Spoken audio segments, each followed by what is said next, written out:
encuentren muy bien. Ya. Bueno, hoy la doctora Danitza no se pudo conectar, entonces pues nada, estoy yo ya pues lista para empezar la conferencia. Vamos hoy a hablar sobre toda la parte del manejo nutricional del lactante con fibrosis quística. Y la idea, pues como hace 8 días, es hacer pues y resolver todas las preguntas que tengamos con relación a este tema. Por ahora vamos a tener los micrófonos cerrados, pero vamos, digamos, cuando yo haga las preguntas, pues ya van a hacerlas, abrimos los micrófonos para hacer las preguntas, para que ustedes puedan compartir sus dudas y todas sus pues inquietudes que tienen con relación a este tema. También si quieren pueden ir escribiendo en el chat y podemos ir revisando las preguntas en el chat o lo que pues necesiten de pronto en ese momento pues preguntar, pues por el chat también pueden hacer la pregunta y yo ya lo voy revisando o al final pues estoy resolviendo todas esas preguntas. Bueno, entonces vamos a empezar con el tema. Un minutico porque no me está pasando.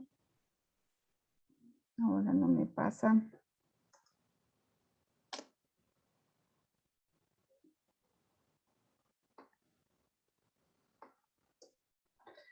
Ya, listo. Entonces vamos a hablar primero de la lactancia materna.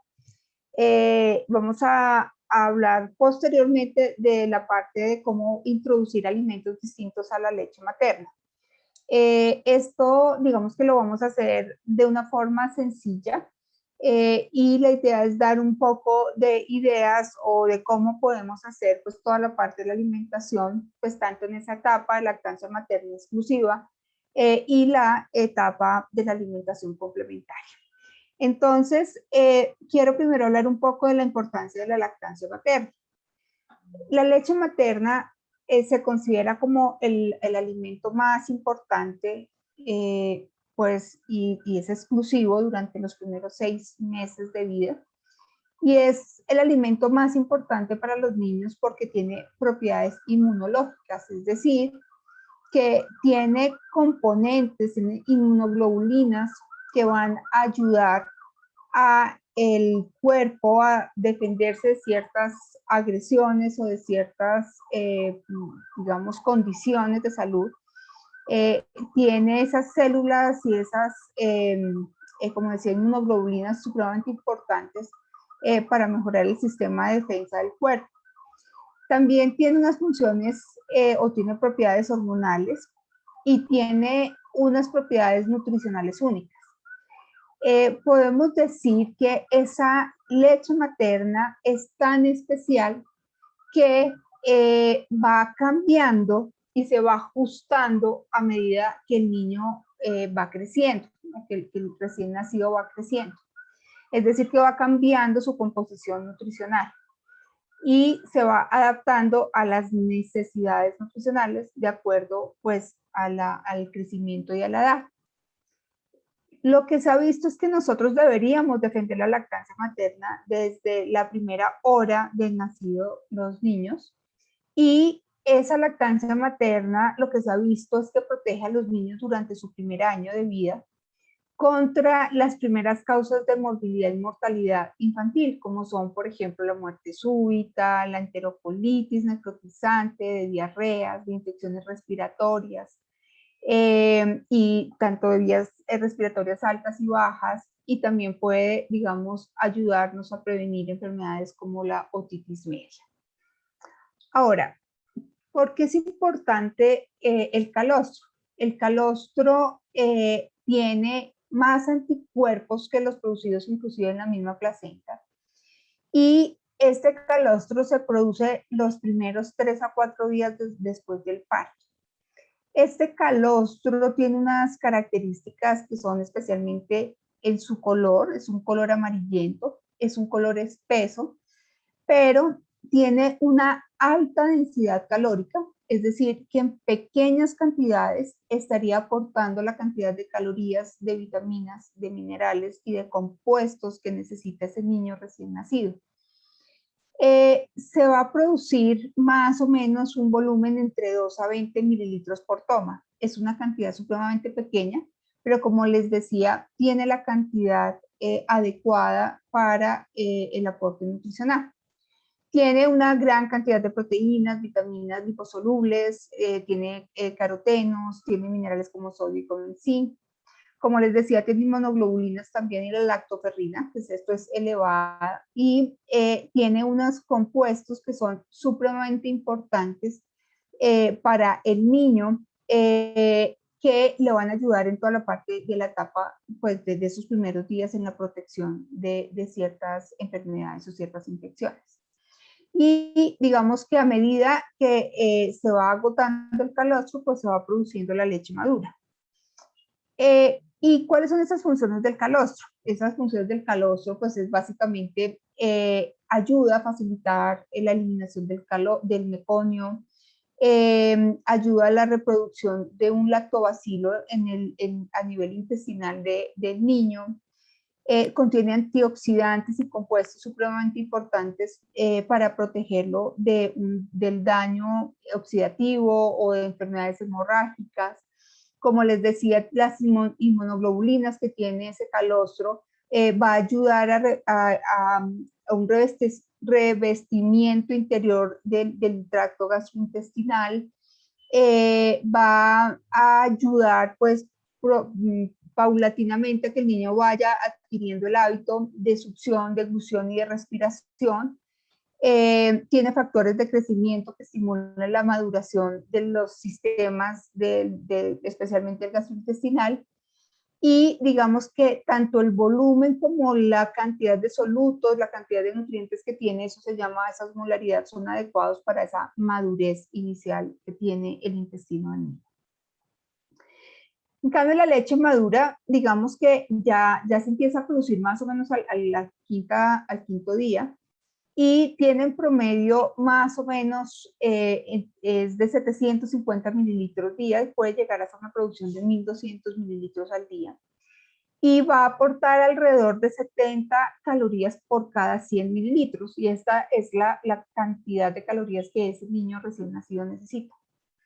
Contiene carbohidratos, por supuesto, tiene más o menos alrededor de 7 gramos por cada 100 mililitros, y el principal carbohidrato que tiene es la lactosa. Y esa lactosa, digamos que va a favorecer el desarrollo de la flora intestinal, de las bacterias o de las bifidobacterias o los probióticos, como también los conocemos, y va a ayudar a la absorción del calcio y de las vitaminas que tiene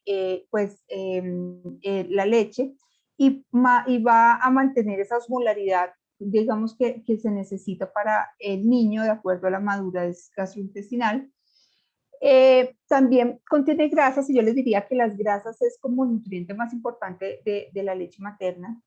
Contiene, y esa cantidad puede variar, contiene más o menos de 3 a 4 gramos por cada 100 mililitros, y esta cantidad es lo que va a proporcionar alrededor del 50% de las calorías que se necesita, pues, que necesita el niño.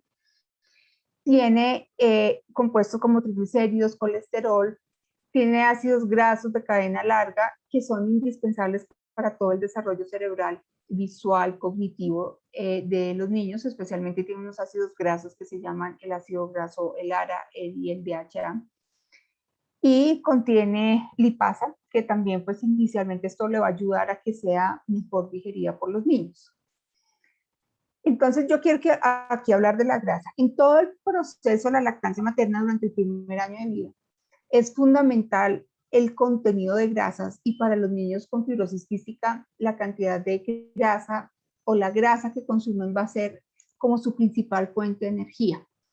Y recordemos que esta grasa nosotros les vamos a encontrar en distintas formas, y a través de todas estas charlas que vamos a ver, vamos a entender un poco qué cantidad y qué tipos de grasa vamos a tener. Pero aquí quiero explicar dos cosas, y es que las grasas en general nosotros las clasificamos en ácidos grasos, y esos ácidos grasos se clasifican en grasas saturadas y ácidos grasos insaturados.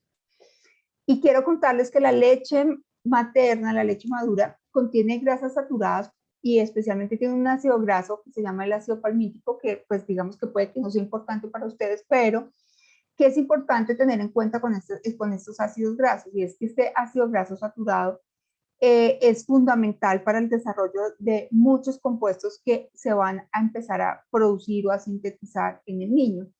Y es fundamental pues esta grasa saturada. Por eso también cuando vayamos a hablar ahorita más tarde de las fórmulas infantiles que podemos tener cuando no se puede dar la lactancia materna, pues esas fórmulas pueden tener este ácido palmítico y también va a tener una función importante como en el contenido nutricional de esas fórmulas infantiles. Contiene ácidos grasos insaturados. Esos ácidos grasos insaturados nosotros los encontramos de dos formas. Uno son los ácidos grasos monoinsaturados, que yo sé que ustedes han oído hablar del aceite, por ejemplo, el aceite de oliva contiene ácidos grasos monoinsaturados que también se llaman omega 9 y es el ácido leico, que en los niños es fundamental este ácido graso, porque aparte de que nos va a dar energía, también nos va a ayudar a proteger distintos órganos, nos va a ayudar a disminuir el riesgo de enfermedades crónicas desde esta etapa de la vida. Entonces, por eso es fundamental que pues la leche materna esté como primera alimento durante el primer año de vida, especialmente en los primeros 6 meses, porque tiene este ácido graso. Y contiene dos ácidos grasos esenciales, que es el omega 6 y el omega 3. Cuando nosotros hablamos de ácidos grasos esenciales o de que un nutriente es esencial, estamos diciendo que nosotros tenemos que adquirirlos de la dieta. Es decir, que los alimentos que estamos consumiendo nos tienen que dar esos nutrientes.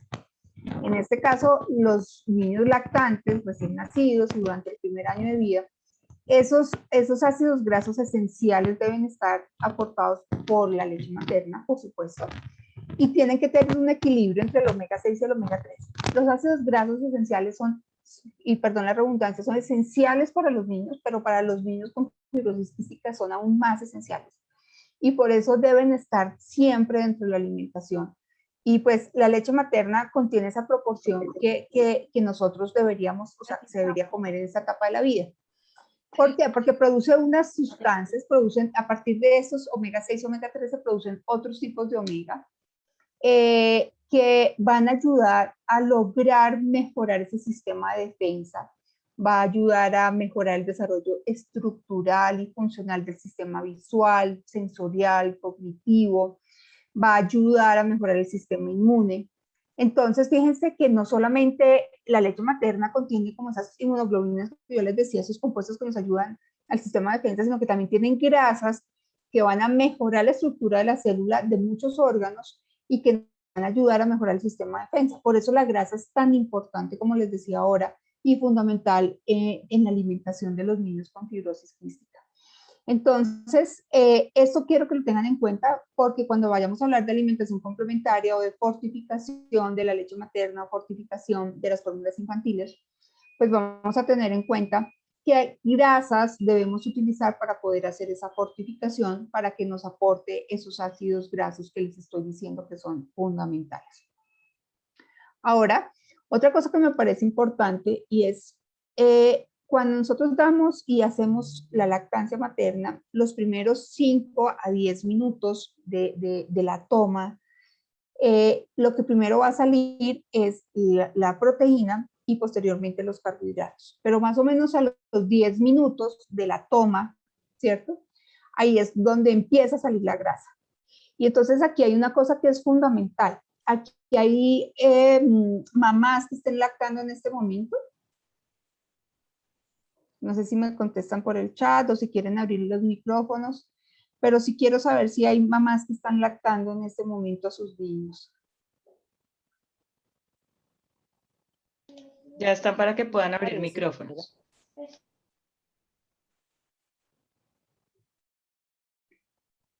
Bueno, no tengo respuestas por el chat, pero bueno, la pregunta es que por qué se las hago, y es porque cuando nosotros hacemos la lactancia materna, muchas veces nos hacen la recomendación de que lactemos 15 minutos en un seno y a los 15 minutos pasemos al otro seno. Y esto, por ejemplo, para los niños, pues no es conveniente. ¿Y por qué no es conveniente? porque cada toma va a durar más o menos unos 15 o 20 minutos, ¿cierto? Y a partir de los 10 minutos, después de que, o sea, de que inicia la toma, más o menos a los 8 o 10 minutos, la leche que empieza a tomar el niño es la que tiene grasa. Y si nosotros la cortamos y pasamos al otro, pues nuevamente, ¿qué va a empezar a tomar? Proteínas, carbohidratos y no la grasa. ¿Y esto qué va a hacer? Va a hacer dos cosas. Uno, que el niño no coma las grasas que tenga que comer, ¿cierto? Pero además que no come esas grasas, pues el niño, uno, no va a quedar saciado, porque recordemos que quien produce la saciedad es la grasa.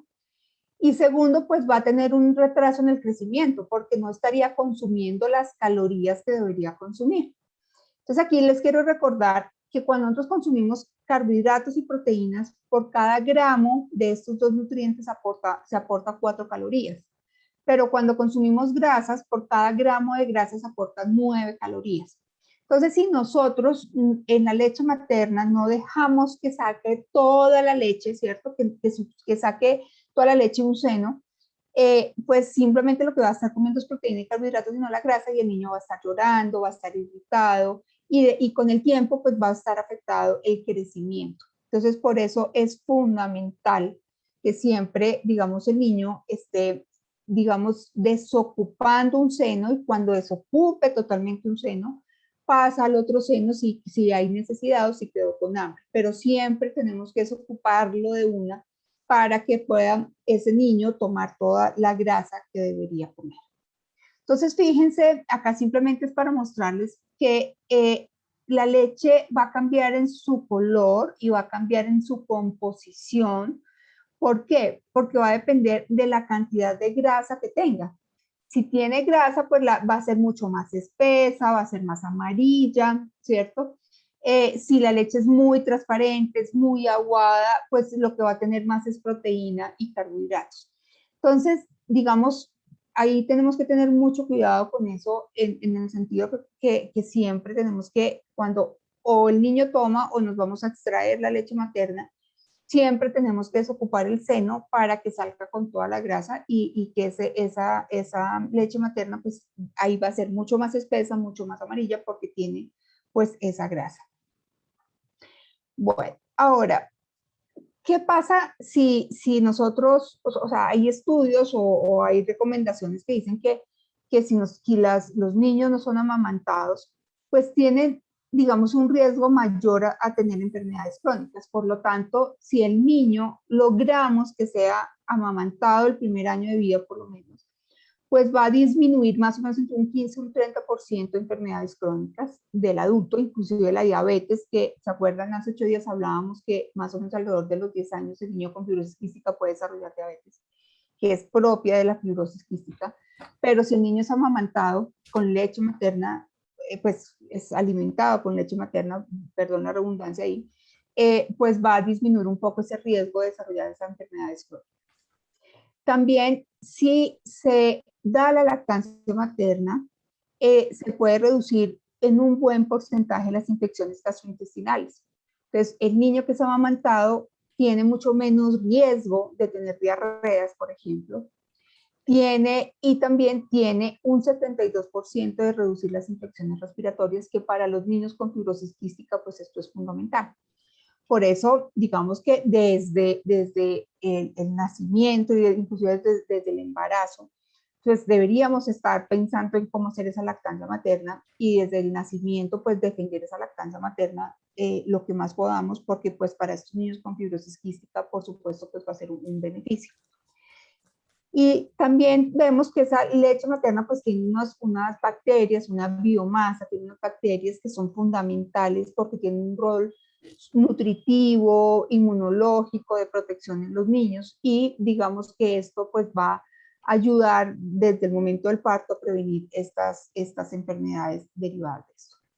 Ahora, la lactancia materna también es importante porque, si ustedes se fijan, aquí este es un cuadrito que simplemente lo que les quiero mostrar es que si los niños son alimentados con leche materna, pues tienen la posibilidad de que tengan menos enfermedades gastrointestinales, menos infecciones respiratorias, menos bronquiolitis, disminuye el riesgo de otitis, disminuye la dermatitis atópica, el asma, la diabetes, etcétera, otras enfermedades. Entonces, pues, digamos que por eso es importante, si aquí tenemos profesionales, yo sé que aquí hay profesionales de la salud, incentivar desde el principio la lactancia materna.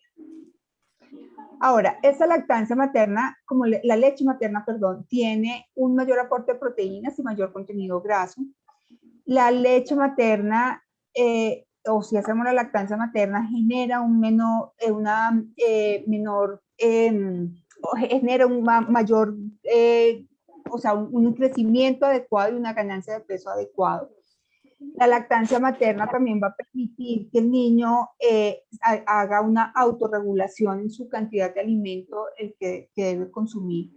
Y digamos que ojalá pues esa lactancia materna la podamos lograr, por lo menos en los niños con fibrosis quística, por lo menos el primer año de vida sería ideal. Recordemos que la Organización Mundial de la Salud recomienda que la lactancia materna debe ser exclusiva hasta los 6 meses de vida y se debe continuar hasta los 2 años de vida. Eso es fundamental. Lo que pasa es que en los primeros 6 meses es su único alimento y lo que se ha visto en los niños con fibrosis quística es que la lactancia materna, esos primeros 6 meses con lactancia exclusiva, pues si se dan las enzimas pancreáticas adecuadas, puede llevar a un crecimiento adecuado, ¿sí? A veces esa lactancia materna o esa leche materna hay que, digamos, complementarla con otra fórmula cuando ese crecimiento no se da, pero es importante mantener esa lactancia materna los primeros 6 meses. Y después de los 6 meses de vida empezamos a introducir otros alimentos, pero la leche materna no deja de ser importante. La leche materna sigue siendo supremamente importante hasta el primer año de vida. Y ya posteriormente se pueden disminuir las tomas de la leche materna o la lactancia materna y aumentar pues ya el consumo de alimentos diferentes a la leche materna. Pero es fundamental así. Bueno, ahora, ¿cuáles son los beneficios de la lactancia materna? Tenemos beneficios para el bebé, para la madre, para la familia, obviamente para la comunidad, pero me voy a hacer específico para los niños y para las mamás. La lactancia materna es en la primera hora de vida, o sea, si se hace esa primera hora de vida, reducen un 20% el riesgo de morir el primer mes. O sea, fíjense la importancia de esa lactancia materna en la primera hora. Lo segundo es que se estima que pues mucho que esa lactancia materna aquí a veces no se hace esa primera hora por toda esa parte administrativa, porque el niño también, pues mientras se limpia, mientras se prepara, mientras se hace todo este procedimiento después del parto, a veces pues esta unión del bebé con la mamá la primera hora se hace muy difícil. Pero nosotros deberíamos tratar de exigir pues eso, especialmente pues nosotros los profesionales de la salud, pues trabajar de que se haga esa dosis. Como les decía, fortalece el sistema inmunitario, previene enfermedades como la diarrea, neumonía, otitis y alergia. También ayuda a la prevención de enfermedades crónicas, especialmente el primer año de vida. También ayuda a que haya factores importantes en la producción hormonal para que el crecimiento sea adecuado y reduce pues también la frecuencia de algunas enfermedades. Y tiene unos beneficios importantes en el desarrollo que no habíamos hablado, que es que fortalece el vínculo afectivo y hay mayor respuesta, digamos, de ese vínculo de la mamá con el niño. Se ha visto que tiene un mayor coeficiente intelectual, hay un mayor desarrollo cerebral, tiene un beneficio en el desarrollo del lenguaje y tiene beneficios, obviamente, cuando se inicia la alimentación complementaria a los 6 meses de vida. Para la madre, pues tiene menor riesgo de hemorragia postparto, tiene menor riesgo de ansiedad, depresión postparto y hay una protección pues contra el cáncer de mama y el cáncer de ovario. Pues para las mamás tiene un beneficio supremamente importante toda la parte de la lactancia materna porque disminuye el riesgo de ciertos tipos de cáncer, de ovario, de mama, por ejemplo. También ayuda a disminuir el riesgo de hipertensión, de enfermedades cardiovasculares y de osteoporosis. Ahora, ¿por qué es tan importante la lactancia materna en los niños con fibrosis quística? Primero, como les decía, pues se recomienda los primeros 6 meses. Y lo que se ha visto es que los niños con fibrosis quística que han sido lactados, digamos que disminuye o protege el deterioro de la función pulmonar, disminuye el número de infecciones y mejora el estado nutritivo, o sea, mejora su condición nutricional. Y la leche materna contiene enzimas digestivas. ¿Se acuerdan que yo les decía que contiene lipasa? ¿Se acuerdan como en la segunda, tercera diapositiva que tenían lipasa? Esa misma leche materna tiene esas enzimas que van a facilitar la absorción y la digestión de los nutrientes. Y digamos que también va a, cuando los niños con fibrosis quística en esta etapa, digamos, necesitan antibióticos, pues esa lactancia materna, esa leche materna, pues va a ayudar a esos niños a mejorar toda esa parte infecciosa y toda esa parte, digamos, del control de la biomasa intestinal, toda la parte de manejo de los antibióticos. Entonces, pues, digamos que esto tiene un beneficio importante. Digamos que ya los beneficios con la leche materna con el tiempo pues no pierde sus beneficios, digamos puede cambiar su aporte nutricional en un poco su aporte de hierro, su aporte de algunas vitaminas, de algunos minerales, pero digamos que la parte digamos de sus inmunoglobulinas, eso, pues digamos que van a estar. Y también, digamos que entre más se dure haciendo la lactancia materna, va a haber un mejor desarrollo emocional y psicosocial en los niños. Y pues digamos que lo ideal es hacer la lactancia materna, pues como les decía, por lo menos el primer año o hasta los 2 años de vida o hasta que el niño o la mamá decida. O sea, digamos que aquí no hay que quitar, sino que hay que mirar es cuándo se debe dejar de hacer esa lactancia materna. Ahora la pregunta que yo creo que todos nos estamos haciendo, porque yo decía, bueno, aquí estamos hablando de la lactancia materna y cuando yo iba a hablar, pero vamos a hablar de las funciones de la leche materna y sus beneficios, yo decía, pues sí, claro, eso es lo que nos toca hablar porque es lo más importante. Pero yo sí quiero aquí de pronto preguntar o nos hacemos la pregunta, bueno, ¿y si no se puede lactar? Porque resulta que es que los niños con fibrosis quística a veces no los podemos lactar, ¿cierto? ¿Por qué no los podemos lactar? Porque resulta que en los primeros días hizo un hilo meconial, le tocó ir a cirugía, hizo una obstrucción intestinal, etcétera. Hay ciertas condiciones que pueden pasar en los niños recién nacidos, que de hecho esa condición es lo que lleva a pensar a que tiene una fibrosis quística, ¿cierto? Y entonces a veces son niños que no pueden estar con su mamá, o son niños que no pueden recibir la alimentación porque tienen una recepción intestinal específica y introducir nuevamente la leche materna o la alimentación es un poco difícil y tiene que ser algo progresivo. Y no se puede llevar a esa lactancia. Yo acá lo que quiero decir es, siempre hay que defender la lactancia materna, por supuesto. Si nosotros no podemos hacer el duplo de bebé, mamá, y que se haga la lactancia materna, mi recomendación es tratar de favorecer en las mamás que se extraigan la leche materna. Recordemos que el estímulo es lo que más hace producir la leche materna. Entonces me explico, si el bebé tuvo alguna condición de salud que impidió que tuviera esa lactancia materna, mi recomendación es que la mamá se estimule y haga toda la parte de extracción de la leche materna, extraiga todo lo que pueda con la frecuencia como si estuviera lactando a los niños, para que haga su propio banco de leche, para que en el momento que el niño pueda volver a tener su vía oral y volver a comer, pues su principal alimento sea la leche materna. Y esa leche materna, pues se la podemos dar en cucharita, en jeringa, ¿cierto? En algunas circunstancias, pues los biberones pueden, por supuesto, ser importantes. Ahora, si la leche materna porque a veces, ¿qué pasa? Hace un hilo meconal el bebé, se le hace el diagnóstico de fibrosis quística y la mamá, pues por supuesto y con toda la razón, por el estrés, por toda esta situación que se vive alrededor de esto, pues ese estrés puede disminuir la producción de la leche materna, ¿cierto? Y si la mamá no es juiciosa en el sentido de que se extrae, los profesionales de la salud no promovemos esto, al contrario lo limitamos, porque eso pasa muchas veces. Nosotros mismos como profesionales de la salud nos estimulamos a que las mamás se extraigan la leche o se hagan toda esta extracción. Pues digamos que si no, pues existen algunas fórmulas infantiles que se pueden utilizar para alimentar al bebé.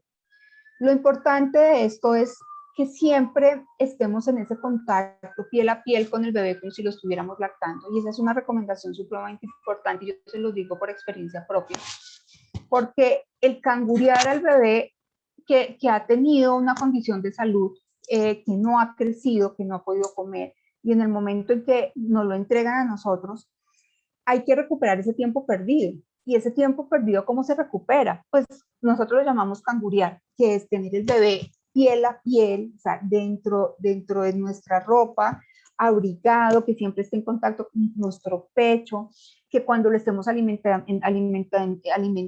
ya sea por el seno nuevamente o ya sea, digamos, en este caso, pues digamos con jeringa o con biberón, estemos en ese contacto piel a piel para que ese amor, para que ese estímulo, para que ese contacto, ¿cierto? Ese piel a piel desarrolle toda esa parte emocional, cognitiva y visual que es fundamental, que es ese amor que nosotros le estamos dando al bebé, pues es fundamental. Entonces, ahora la pregunta es, ¿qué es lo que les decía ahora?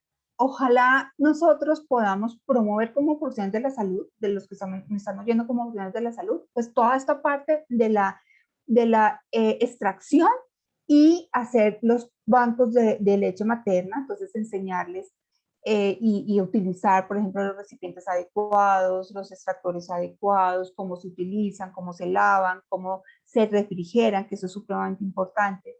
Entonces recordemos que hay hay unos biberones o unos recipientes especiales para guardar la leche materna, que son estos que ustedes ven. Hay también unas bolsitas que son como unas bolsas especiales que ustedes ven como unas bolsas Ziploc, pero esas son especiales porque vienen en la cantidad más o menos de 4 onzas, que tienen un cierre hermético. Esta leche materna obviamente se debe refrigerar. Lo ideal es que se puede refrigerar y se puede congelar. Cuando son congeladas, digamos, es importante siempre marcar que diga la fecha de extracción, ¿cierto?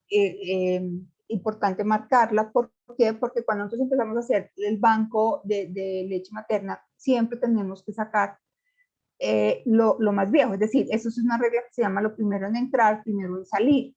Es decir, nosotros vamos almacenando y siempre vamos sacando como las leche materna más antigua, y esta se puede, digamos que la condición cuando está congelada es salir del congelador, pasar al refrigerador, y del refrigerador puede pasar al medio ambiente. Lo ideal es que la leche materna no se caliente en microondas, no se caliente en olla, como si fuera directa en la olla.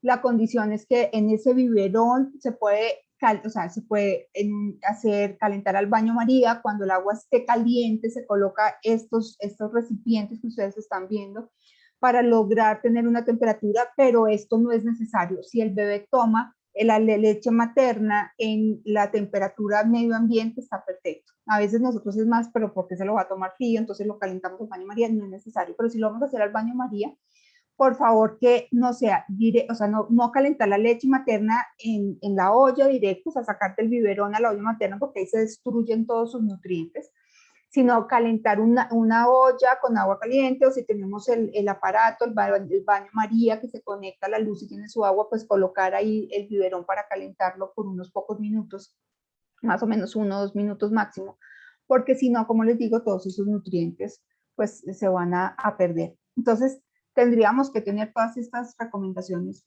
cuando utilizamos la leche materna, cuando no podemos hacer la lactancia materna y pegar al bebé al pecho, pues hacemos el banco de leche materna, y posteriormente esta leche materna va a ser ofrecida con jeringa o con cuchara, o en algunas circunstancias con el biberón.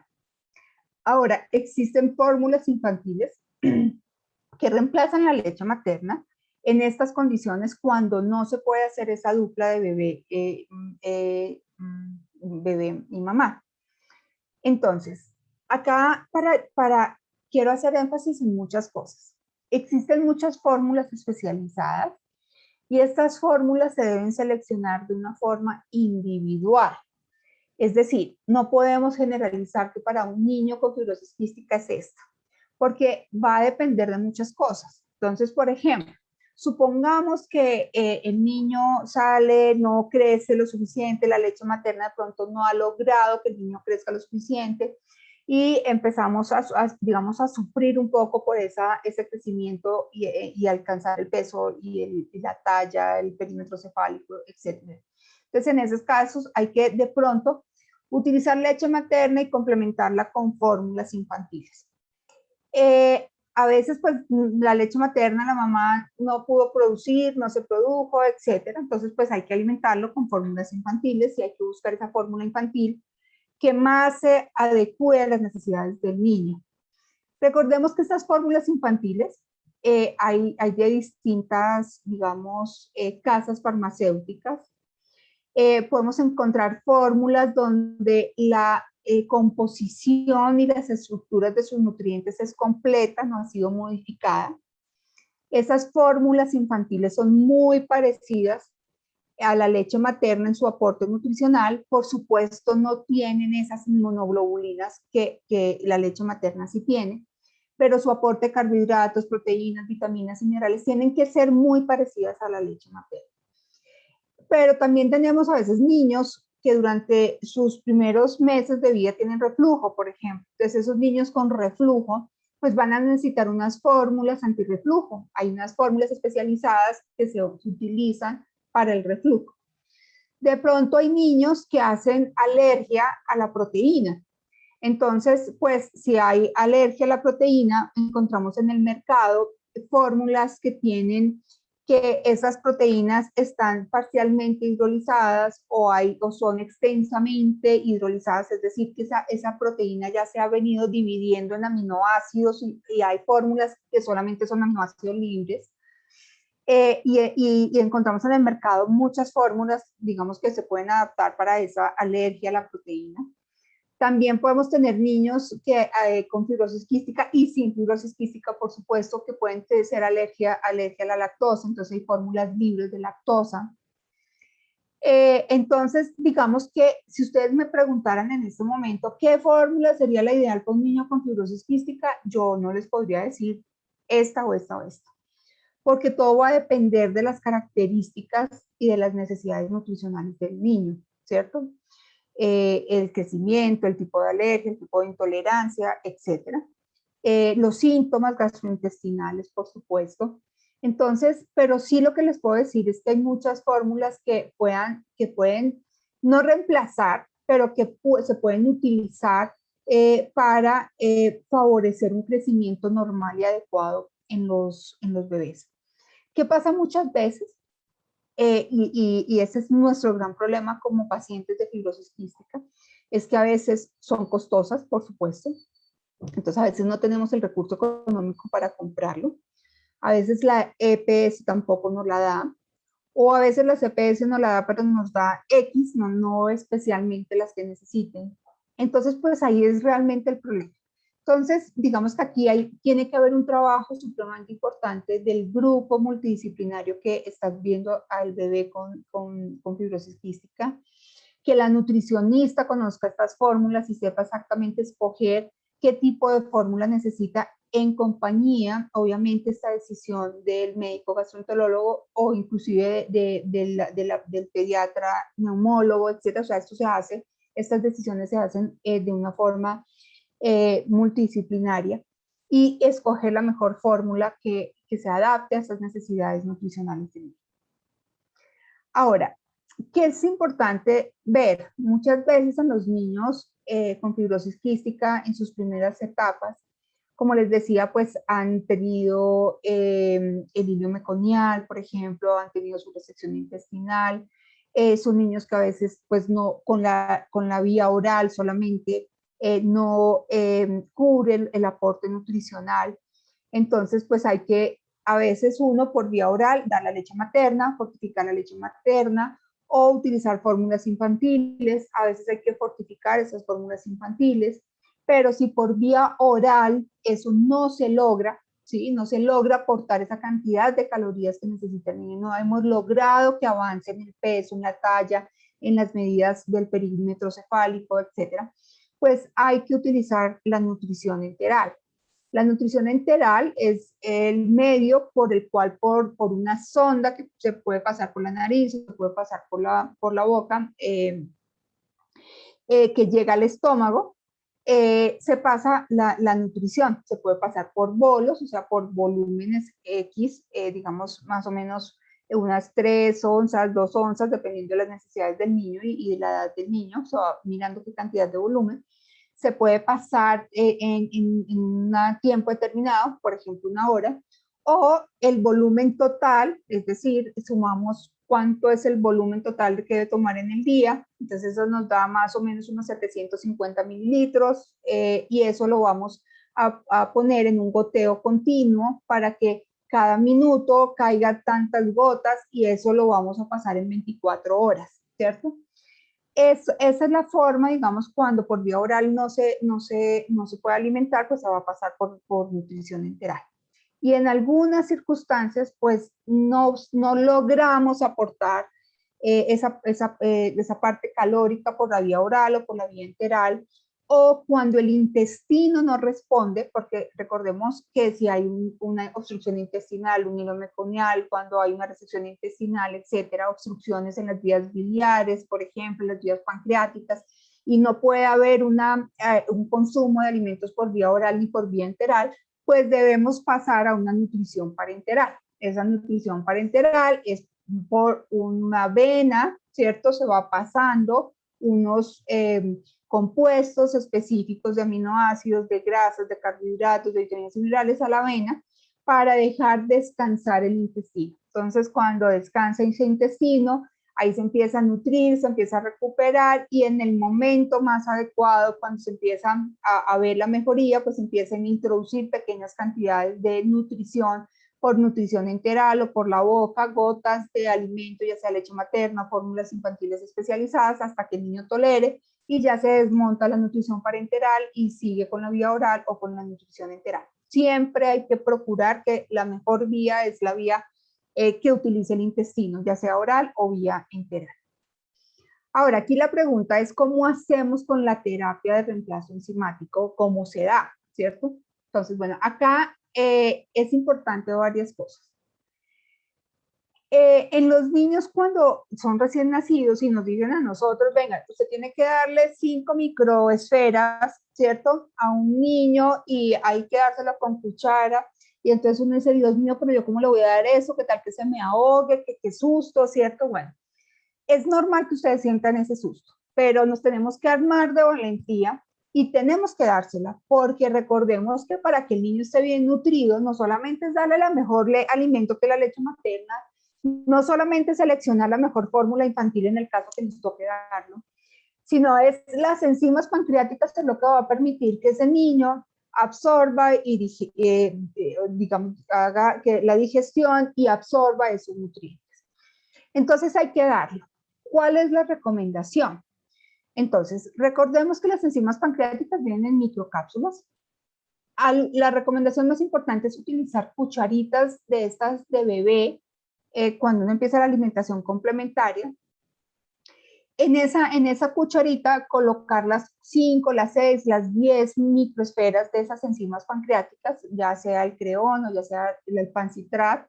Se van a colocar esas microesferas en esa cucharita, y ahí podemos hacer varias cosas. Ahí lo ideal es que esas microesferas no se diluyan, no se rompan, no se trituran, no se disuelven. Y eso se los digo, por favor, porque es que yo veo, hasta en instituciones he visto, que cogen las enzimas, cogen la leche materna y con otra cuchara la rompen y se las dan a los niños. No, porque ahí pierde toda la efectividad de esas enzimas pancreáticas. Entonces, no les vaya a dar miedo, o sea, lo que hay que hacer es coger en esa cucharita esas microesferas, 4, 5, las que tengan que darle, 8 y X. Esa cucharita la van a llevar las microesferas a la punta de la cuchara.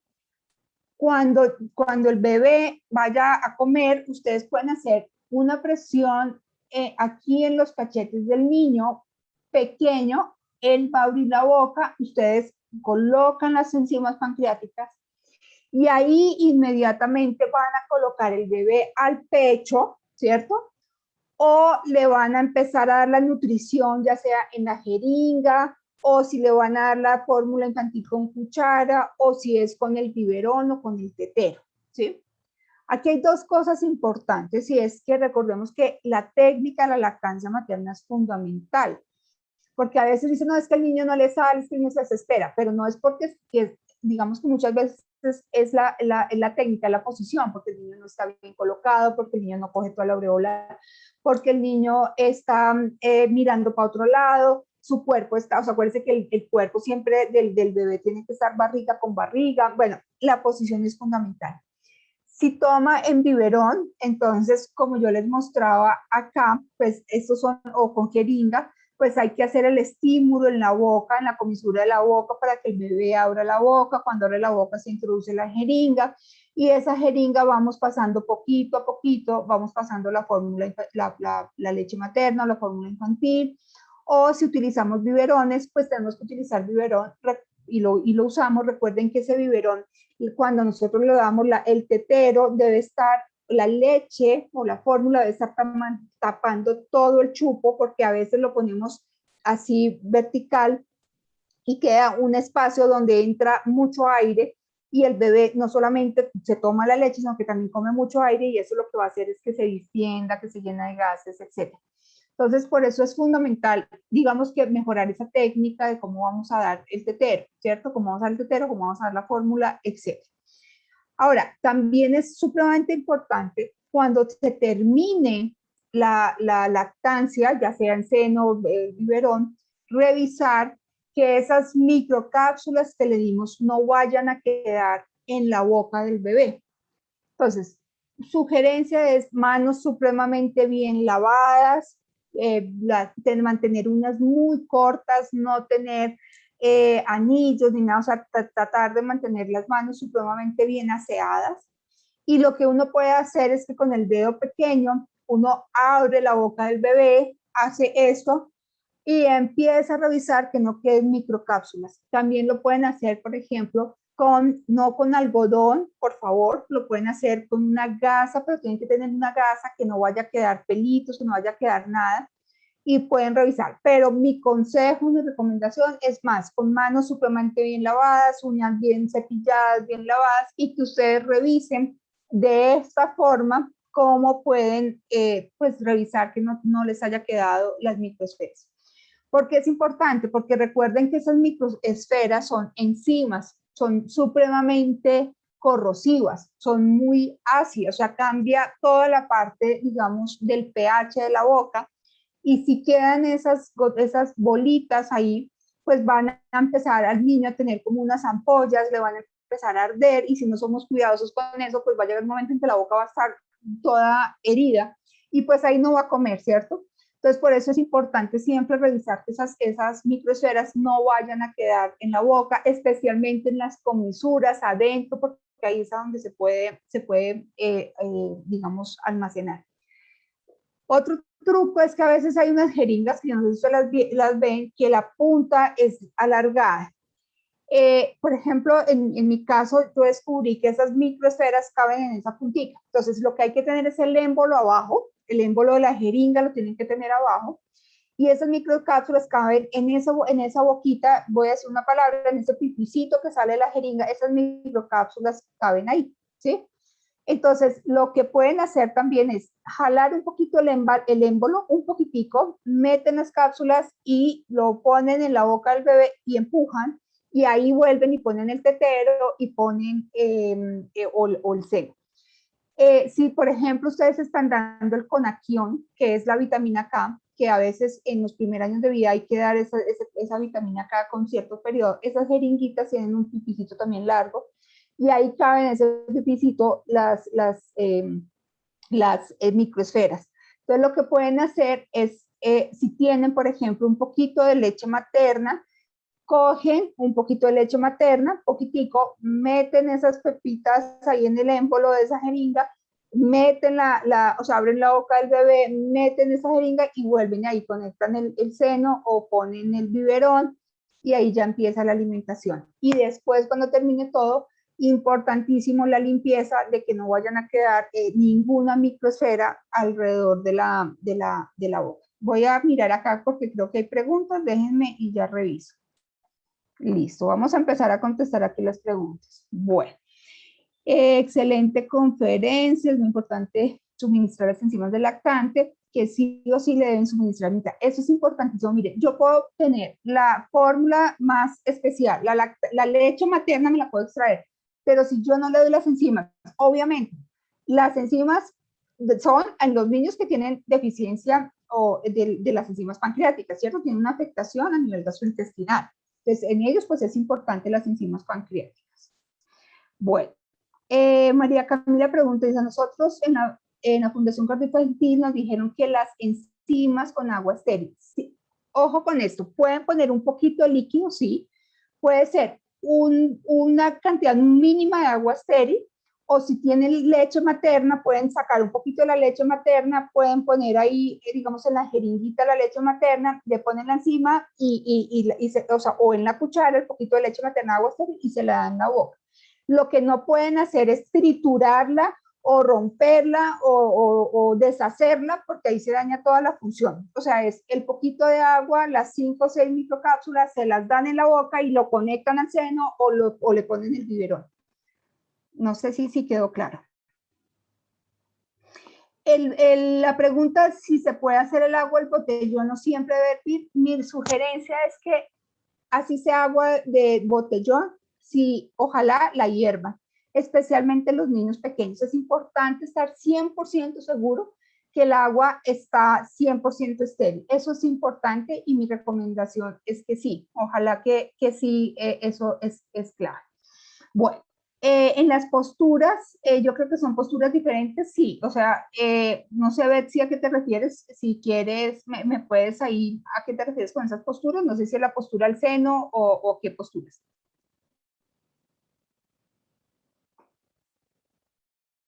Gracias, William. Bueno, creo que ahí van las preguntas, ahí vamos a hacer. Betsy tiene las manos levantadas, no sé si quieras preguntar algo.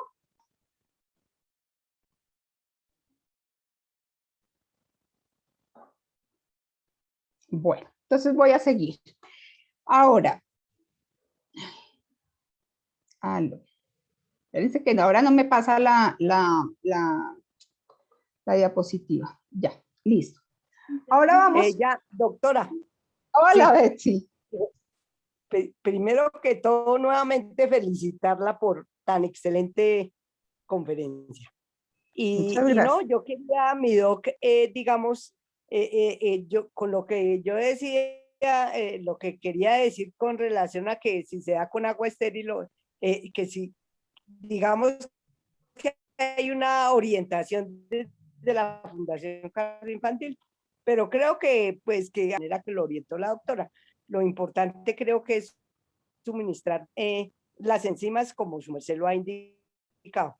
Y yo Sí, quería compartir un poco, digamos, desde mi experiencia, ¿cierto?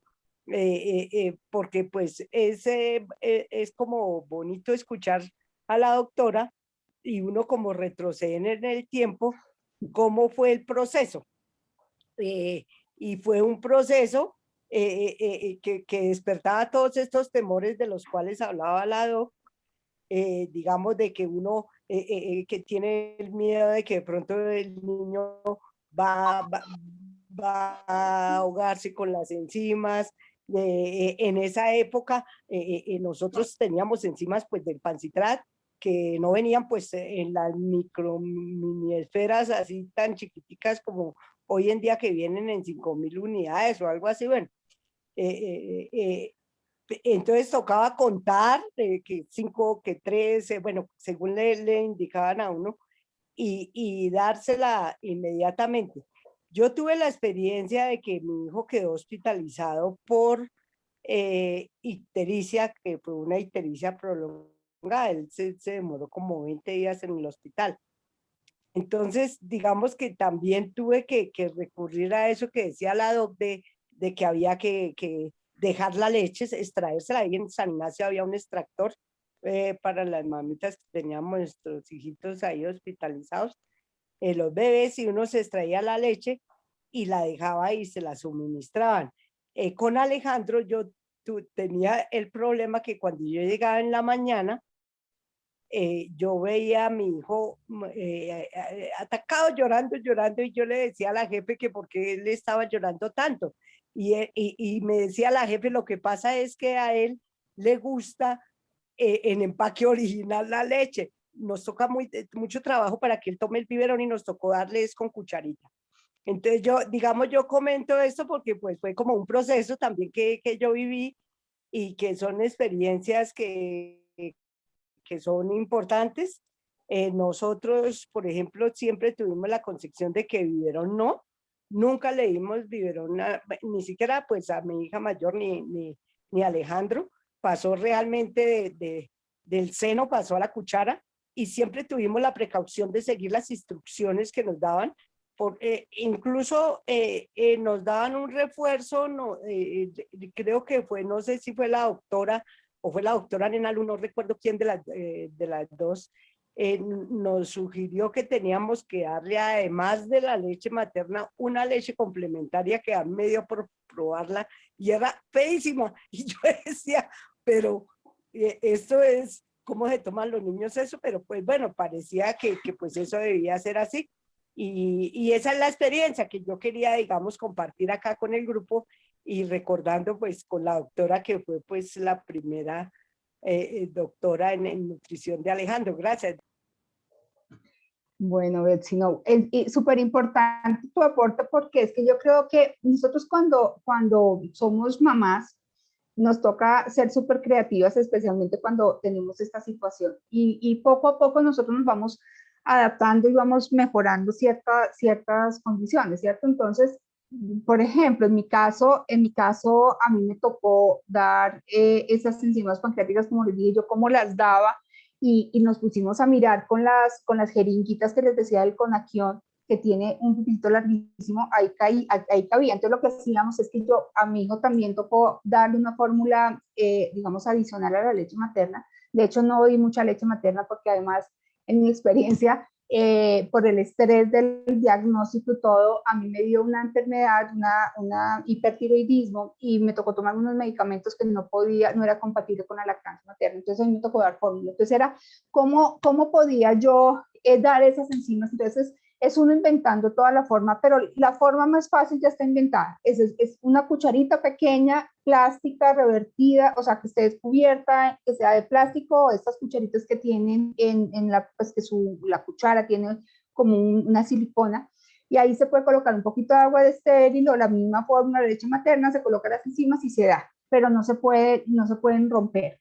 Y lo otro es que las fórmulas infantiles, normalmente cuando son modificadas, es decir, por ejemplo, cuando la proteína está hidrolizada o cuando es sin lactosa, etcétera, los sabores no son muy ricos. Pero los niños, digamos que aquí es importante tener en cuenta que nosotros no le deberíamos dar en esos 6 meses nada para cambiarle el sabor. O sea, ellos se adaptan a esos sabores totalmente y se los toman sin ningún problema.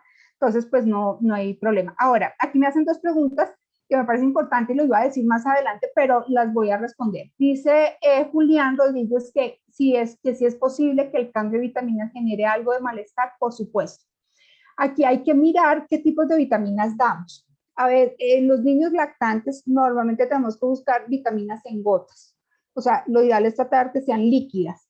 Entonces, a veces, por ejemplo, cuando damos un multivitamínico en gotas, pues se puede tolerar más, pero cuando empezamos a utilizar, por ejemplo, el hierro en gotas aparte, a veces pues el multivitamínico aparte, etcétera, eso puede cambiar hasta el sabor del biberón. De hecho, ahí uno puede empezar como a tener problemas para que el niño coma, o de la fórmula, si es el caso. Y en algunos niños ese cambio, especialmente cuando damos hierro, por ejemplo, puede producir alteraciones, dolor de estómago, gases, distensión, etcétera. Y se deben ir, digamos, ajustando poco a poco, paulatinamente, hasta que el niño las tolere. Pero por supuesto, los cambios de vitaminas pueden generar esos cambios y ese malestar estomacal. Ahora, la doctora Olga Lucía pregunta si el reemplazo adicional de las fórmulas de leche, de la sal, perdón, en las fórmulas lácteas y la leche materna. Entonces, acá hay dos cosas importantes. Recordemos que en los niños, en los niños pequeños, el sudor, y esto pasa mucho, por ejemplo, en cuidados en unidades de recién nacidos. He visto, por ejemplo, que hay niños que están en las incubadoras, el calor, todo ese proceso hace que suden mucho y se les baje el sodio y a veces no se piensa en eso. Entonces son niños que están totalmente adormilados, que es dificilísimo que coman, etcétera. Entonces siempre hay que recordar que hay que regular ese sodio. Entonces, digamos, si el niño está en la UCI pediátrica y tiene su nutrición y tiene líquidos parenterales, pues ahí se debe, digamos, que reemplazar el sodio y pues se haría por medio de este medio. Ahora, cuando el niño tiene vía oral, el seno o la fórmula, mi recomendación es la siguiente. En los niños pequeños, y qué pena que no suene tan científico, pero esta es la práctica. Lo ideal es coger estos sobrecitos que venden, pues que nos dan en el mercado que es de 1 gramo de sal. En los niños pequeños, lo ideal es lo siguiente. Si tiene fórmula infantil o le estamos dando leche materna en biberón, lo ideal es coger una pizquita, y se le echa la fórmula infantil y se bate y se le da en el tetero, o si tiene la leche materna en biberón, lo mismo, una pizquita, se le echa la leche materna, pizquita y a la leche materna, y cuando estamos haciendo la lactancia materna del dúo bebé-mamá, entonces ahí mi recomendación es extraer un poquito de leche materna, darle esa pizquita de sal y luego, pues, o puede ser al finalizar, darle esa pequeña cantidad de leche materna con la sal, o al iniciar un poquito la leche materna y luego pegar. Y se debe hacer esa pizquita en cada toma, y especialmente se debe hacer digamos, como todos los biberones y en los niños que están en tierra caliente, o sea, en niños que viven en tierra cálida, pues en ellos con mayor razón hay que dar. Y pues obviamente pues en sitios que están cerrados con mucho calor, etcétera, pues ahí se tiene que hacer ese reemplazo de sodio. ¿Pueden las enzimas pancreáticas dar alergia? Se ha escrito, pero es muy raro. Es muy raro que hagan alergias a las enzimas pancreáticas.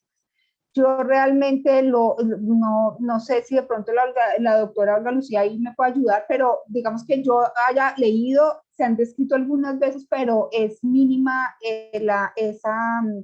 esta alergia a las enzimas pancreáticas, es mínima, o sea, realmente yo no lo he visto que yo sepa. O sea, exactamente.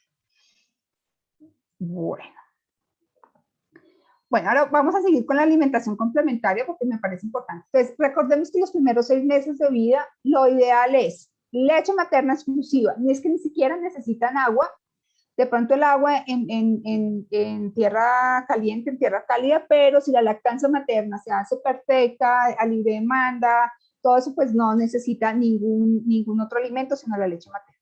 A los 6 meses se debe dar la alimentación complementaria. La alimentación complementaria se considera un proceso por el cual se ofrecen alimentos diferentes a la leche materna, y ojo con esto que aquí quiero hacer énfasis, y es que son alimentos sólidos, porque los niños ya saben comer líquidos, y ese es el primer error que yo veo mucho en el día a día, y es que los niños ya saben comer, tener en la boca líquidos, deglutir líquidos, ¿cierto? Y cuando empezamos la alimentación complementaria, ¿qué empezamos? Empezamos ¿con qué? Pues con líquidos, que el juguito, que la sopita, pues no, porque es que ya tenemos que empezar con cosas sólidas para que el niño empiece a caminar. Hay algunas características, obvio, que tenemos que tener en cuenta para iniciar la alimentación complementaria.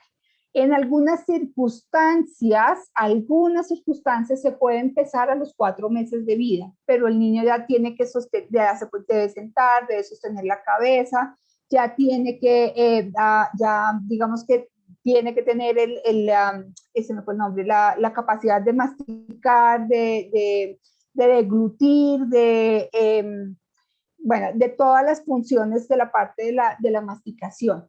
Entonces, digamos que por eso es importante siempre mirar cuál es la mejor momento en donde tenemos que empezar la lactancia, la alimentación complementaria. Bueno. Entonces, ¿cuáles son los puntos claves? Primero, resulta que es que los niños van creciendo y llegan a un momento en que hay unos cambios súper rápidos en el crecimiento, en el requerimiento de vitaminas, de minerales y de calorías, proteínas y grasas. Es importante también que la leche materna empieza a ser deficitaria en algunos nutrientes, especialmente en el hierro. Por eso hay que empezar alimentos diferentes a la leche materna para empezar a complementar esos alimentos. También aquí importante es empezar a mirar que el niño va a empezar a conocer otros sabores y va a empezar a tener preferencias por sabores. En la alimentación complementaria es la forma en donde nosotros tenemos que enseñar hábitos de alimentación desde el principio. Y como les decía, no se debe introducir antes de la semana 17 ni después de la semana 26. Entonces, ¿cuáles son las recomendaciones de la alimentación complementaria? Entonces, aquí esto ha cambiado muchísimo. Y es que la alimentación complementaria antes nos decía, a los 6 meses vamos a empezar con fruta, luego vamos a empezar con verduras, a los 7 meses vamos a empezar con cereales, a los 8 meses vamos a empezar con las carnes, a los 9 meses vamos a empezar. Y eso ya está totalmente, digamos, cambiado. O sea, ya se evolucionó un poco la alimentación complementaria. Y digamos, lo que se necesita más o menos es que a los 6 meses nosotros ya podríamos empezar a dar alimentos como los cereales, como las frutas, como las hortalizas, las leguminosas, el huevo, la carne, el pollo, el pescado. Aquí la clave de todo eso es que hay algunos alimentos que ojalá empecemos después de los 12 meses de vida. Por ejemplo, la leche, por ejemplo, el yogur, el queso, digamos que inclusive en algunos niños se puede empezar a introducir más o menos a los 10, a los 11 meses, pero lo ideal es tratar de evitarlo. Y digamos que sólidos como un riesgo de atoramiento, como por ejemplo los frutos secos como nueces, almendras, pues eso lo ideal es tratar de evitar. O sea, digamos que pues, eso pues tiene el riesgo de que se ahoguen, entonces pues eso lo ideal es tratar de que no. Y hay algunos alimentos que ojalá nosotros no lo introduzcamos el primer año de vida, que es el azúcar, la miel, el cacao, los productos de pastelería, galletas, embutidos, y cosas de charcutería, por ejemplo, pues lo ideal es tratar como de evitar estos alimentos. Yo diría que especialmente el azúcar, la miel, por ejemplo, pues es fundamental tratar de retrasarla lo que más podamos. Hay unas guías que ustedes las pueden descargar. Si ustedes buscan, existen las guías alimentarias basadas en alimentos para mujeres gestantes, madres en periodo de lactancia, niños y niñas menores de 2 años.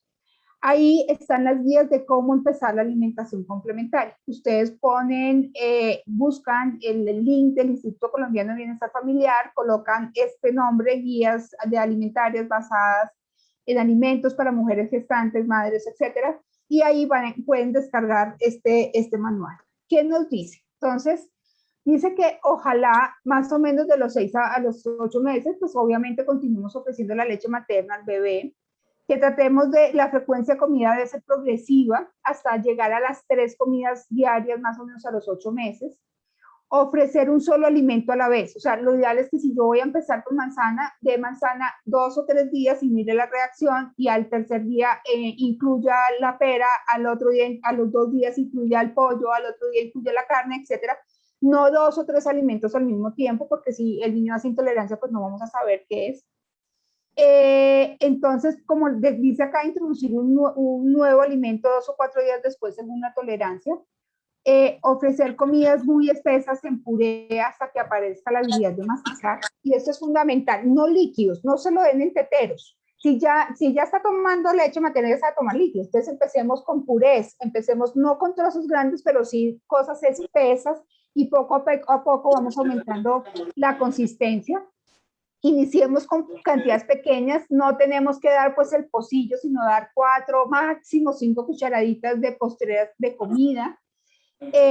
No adicionar sal, azúcar, ni condimentos, ni de condimentos especiales. Ahí podemos empezar a adicionar la sal.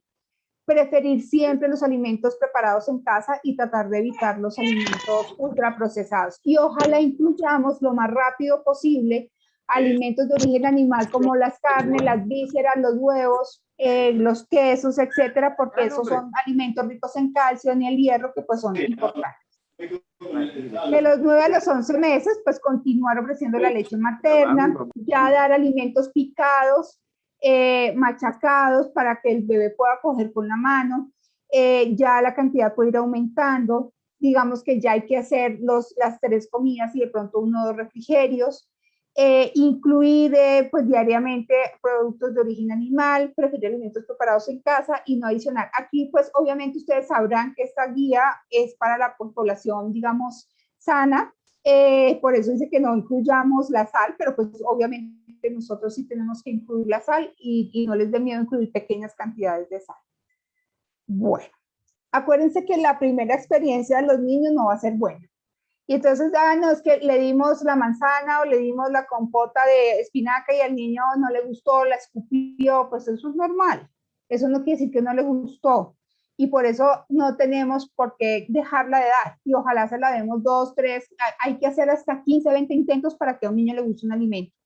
La experiencia de la primera comida es fundamental. No hay que regañar, no hay que castigar, no hay que darle miedo. Si nosotros empezamos la alimentación complementaria con miedo, no, ahora te vas a ahogar, cuidado, qué susto, etcétera, pues ¿qué va a hacer el niño muerto del susto? Porque va a empezar a decir, uy, este momento de la comida es terrible, mi mamá me regaña, mi mamá grita, mi mamá se estresa, etcétera. Entonces la experiencia no va a ser tan buena. Entonces es importante que el niño esté preparado, pero que nosotros como papás también estemos preparados para dar la cantidad de esos alimentos.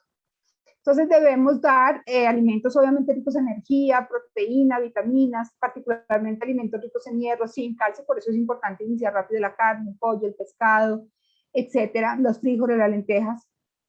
No dar ni picante ni cosas muy saladas. El niño, que dar la comida que el niño lo pueda comer con facilidad, que obviamente al niño le guste, pero poco a poco vamos a ir, digamos, a que el niño vaya aceptando esos alimentos.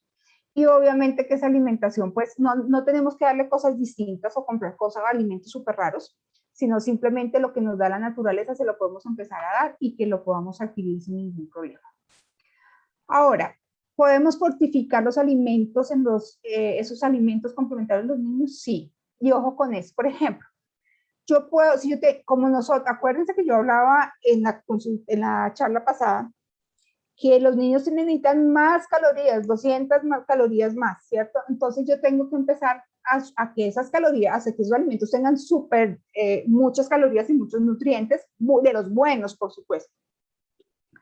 Entonces, por ejemplo, si yo voy a hacer una compota o un puré de espinaca, cuando yo tenga el puré de espinaca, yo a ese puré de espinaca le puedo colocar la leche materna, por ejemplo, o le puedo colocar la fórmula infantil. Lo ideal es que yo no cocine esa fórmula infantil, o la leche materna. Es decir, que voy a hacer una compota y la estoy calentando y la pongo ahí con eso, no, porque se daña.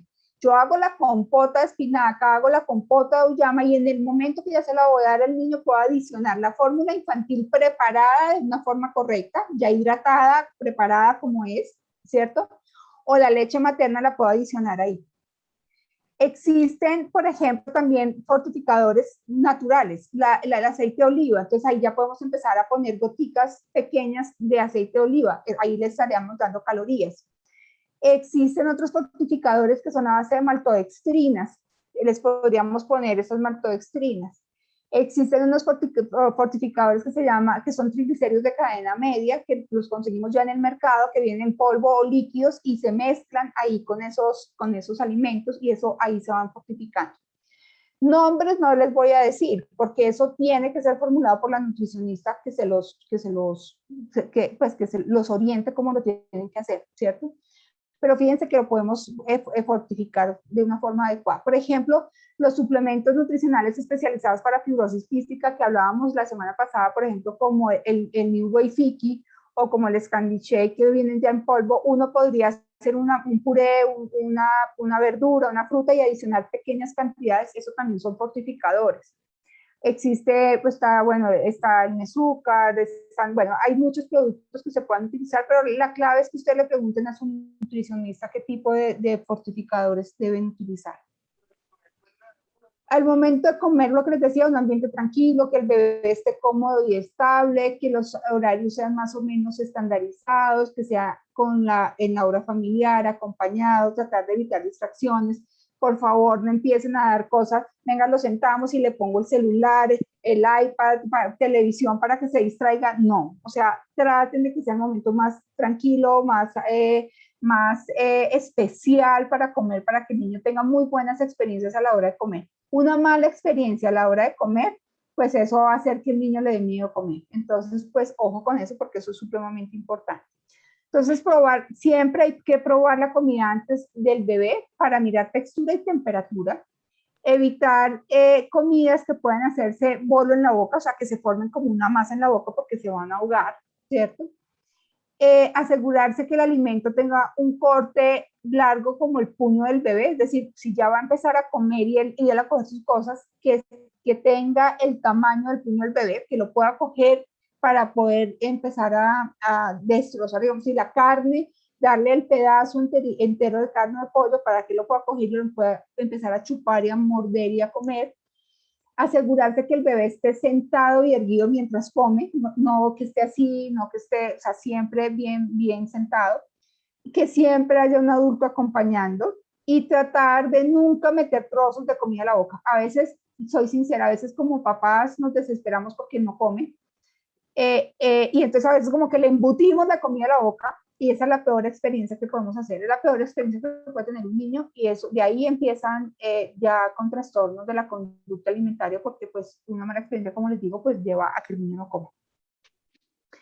Pueden haber alergias a los alimentos, por supuesto, hay 8 alergenos que pueden estar, pero el niño con fibrosis quística tiene el mismo riesgo que un niño normal hacer esa alergia. Entonces, simplemente, pues, si hay una familia, de la familia hay antecedentes de alergias alimentarias, pues hay que tener cuidado con esos alimentos que producen alergia, como les decía ahorita, el pescado, por ejemplo, o las nueces o las almendras, la soya, por ejemplo, la leche, por supuesto, el huevo. Entonces, pues hay que mirar esos alimentos, pues, pero no es generalizado. O sea, no todos los niños con fibrosis quística hacen alergia. O sea, eso, como les digo, la alergia en los niños con fibrosis quística es la misma probabilidad que un niño sin fibrosis quística. Entonces, pues simplemente hay que mirar.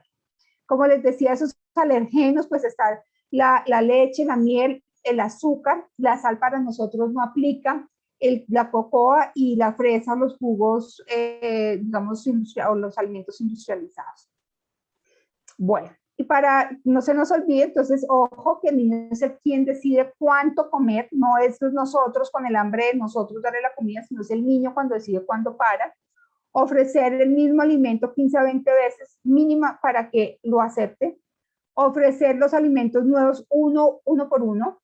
Ofrecer, o sea, no ofrecer más, no presionar.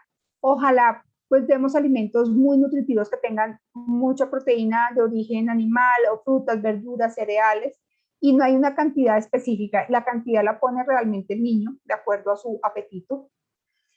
Y pues digamos que recuerden que esta alimentación complementaria, toda la experiencia con la lactancia materna es lo que va a llevar a los niños a adquirir hábitos saludables de alimentación.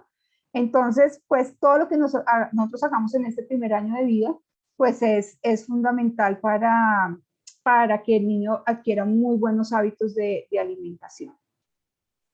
Bueno, no sé, aquí creo que hay más preguntas. Muchas gracias por la conferencia. Bueno, no sé si tengan más preguntas, de pronto alguno quiera compartir algo.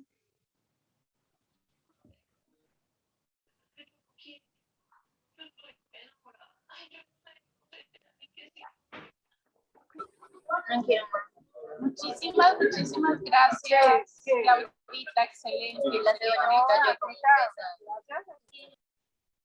No, doctora, con mucho gusto.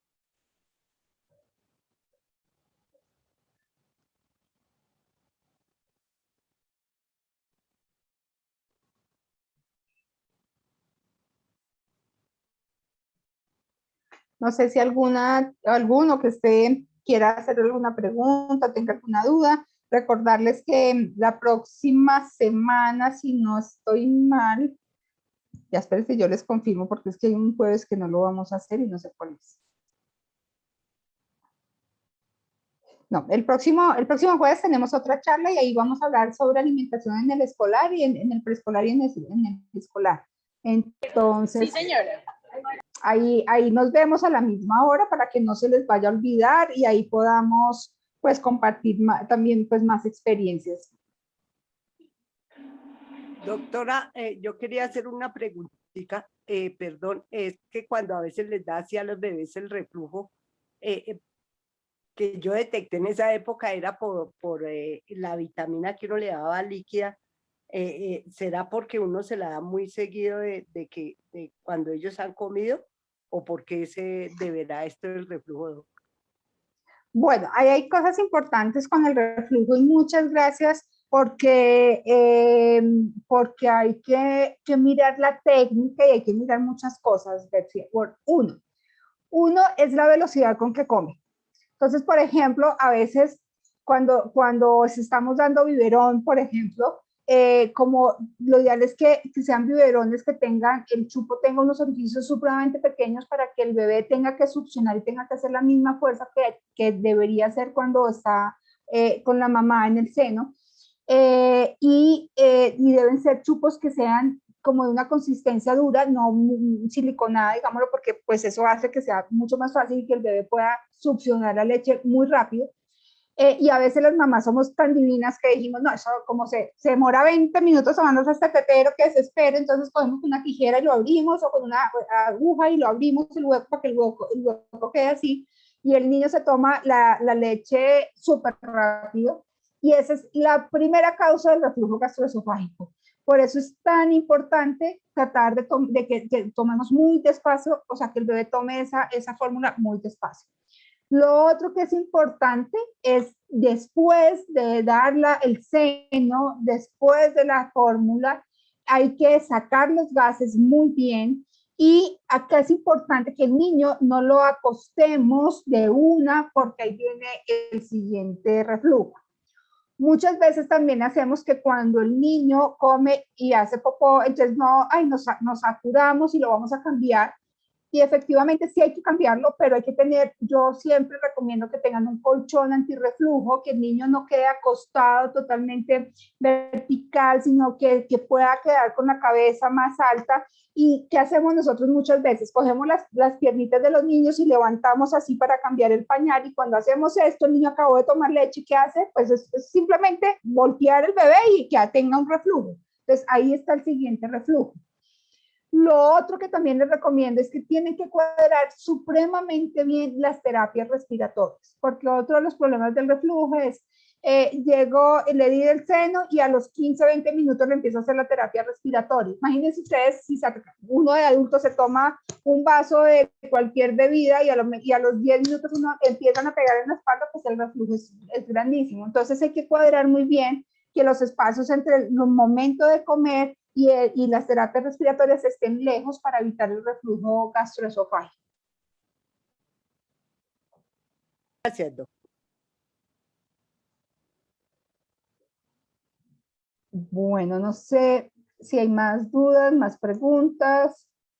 Hola, Clau, Camila Sánchez, ¿cómo estás? Hola, ¿cómo estás? Bien, Clau, gracias. Qué pena, yo entré un poquito tarde, qué pena con todos, pero quiero hacerte una pregunta que no sé si hablaron de eso antes y es,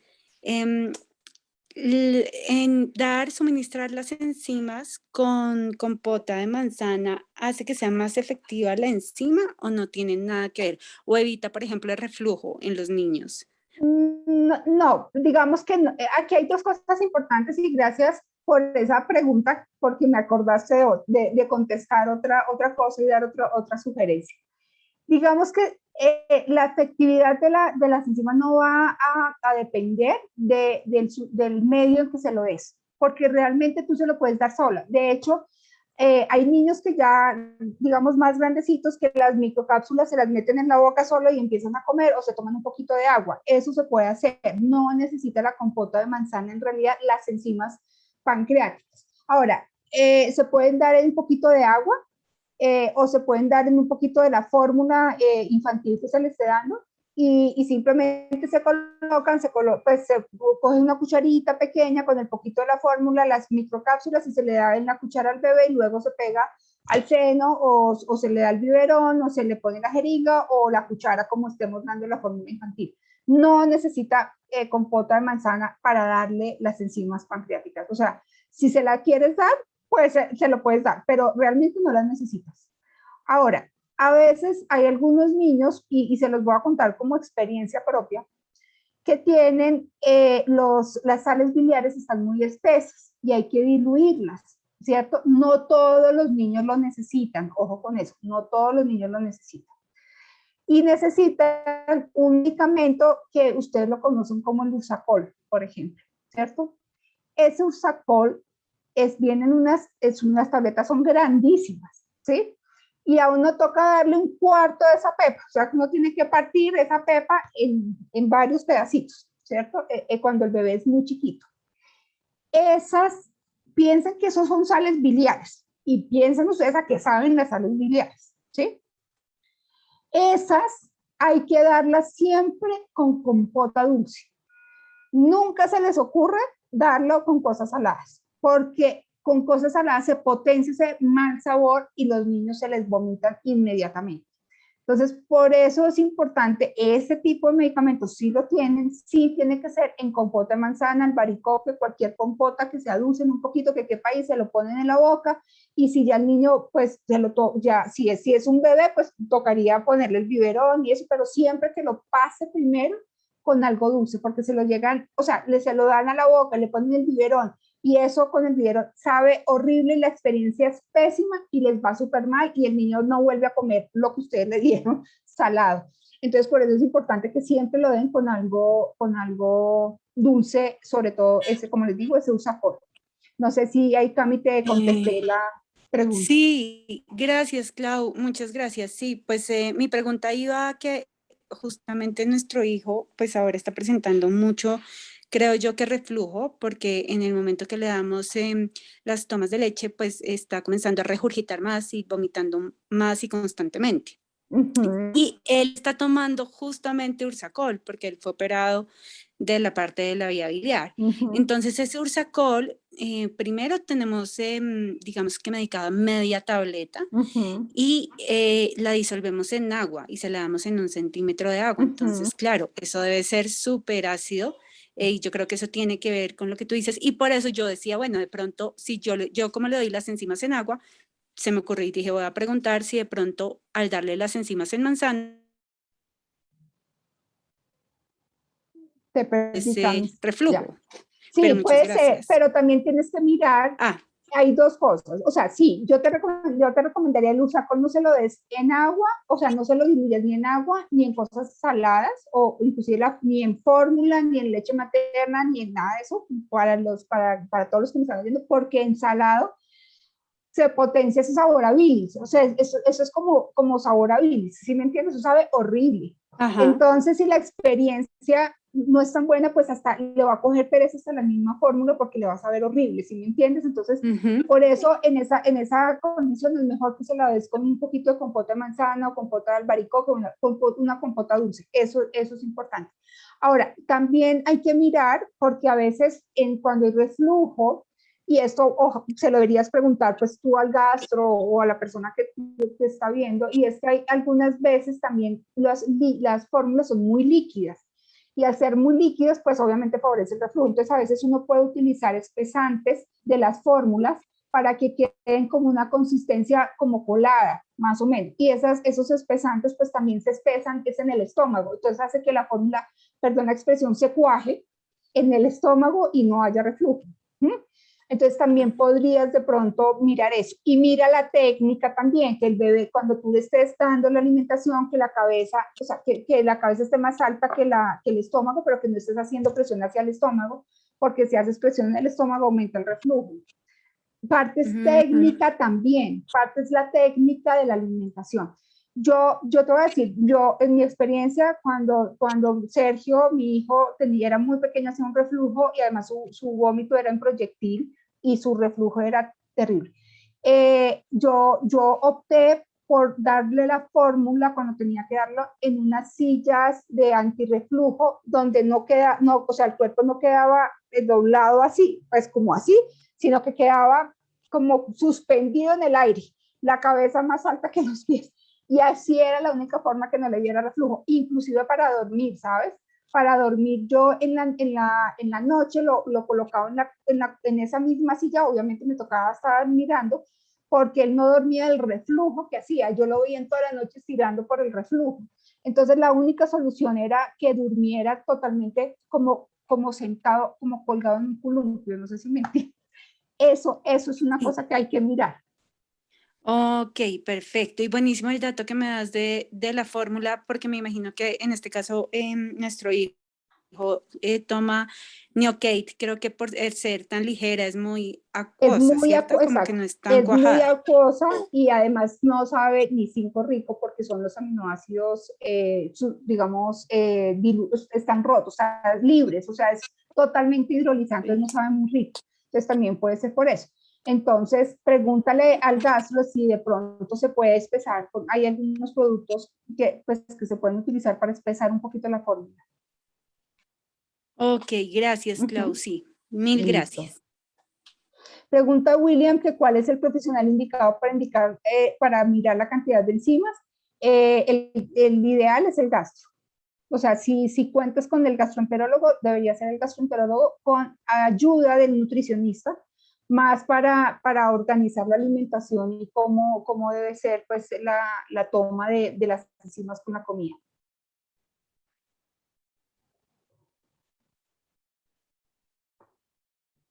Bueno, no sé si hayan dudas, más preguntas.